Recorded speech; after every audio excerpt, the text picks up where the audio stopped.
Indian education is I am sorry to say, लेकिन जब तक ऐसे शब्द यूज नहीं होते तब तक लोगों के दिमाग में पॉइंट नहीं घुसता। ओपिनियन कंट्रोवर्शियल है लेकिन सही लगा तो शेयर करो। पिछले 2 हफ्तों से सीबीएसई रिजल्ट्स के बाद बच्चे एब्सोल्यूट ट्रॉमा में हैं। इस साल चेकिंग में ओएसएम या online screen marking process use हुई थी and that process has completely failed. Blurry scans है, पेजेस में एक्चुअल प्रॉब्लम्स लिखे होने के बावजूद वहां चेकिंग नहीं हुई है।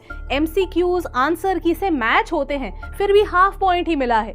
कितने ऐसे केसेस हैं जहां पहले कुछ पेजेस एक हैंडराइटिंग में हैं और बाकी कुछ पेजेस कंप्लीटली दूसरे हैंडराइटिंग में हैं।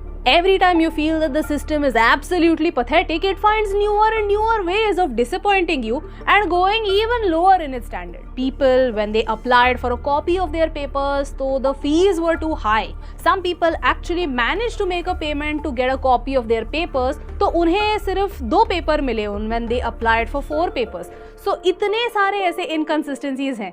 And you know the worst part, जब उन्हें actually papers मिले and उन्होंने अपने आंसर की से कंपेयर किए तो पता चला कि सेम आंसर लिखने पर भी 0 मार्क्स मिले हैं। And there are so many students who have already cleared JEE Mains or JEE Advanced but they can't take admission because their 12th standard marks are less because of all of these mistakes.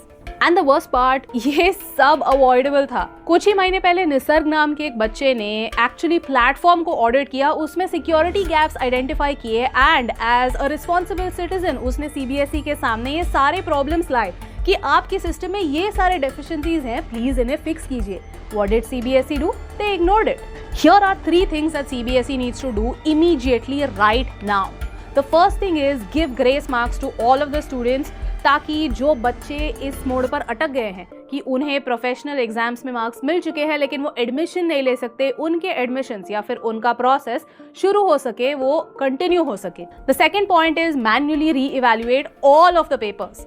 Don't conduct the board exams again but re-evaluate all the papers. The third thing is, rather than giving daily justifications, rather than giving daily interviews, rather than trying to say कि OSM perfect है, ये जो सारे vulnerabilities है इन्हें address कीजिए। Payment gateway या फिर वेबसाइट डाउन है, ये सारी चीजों पर फोकस मत कीजिए।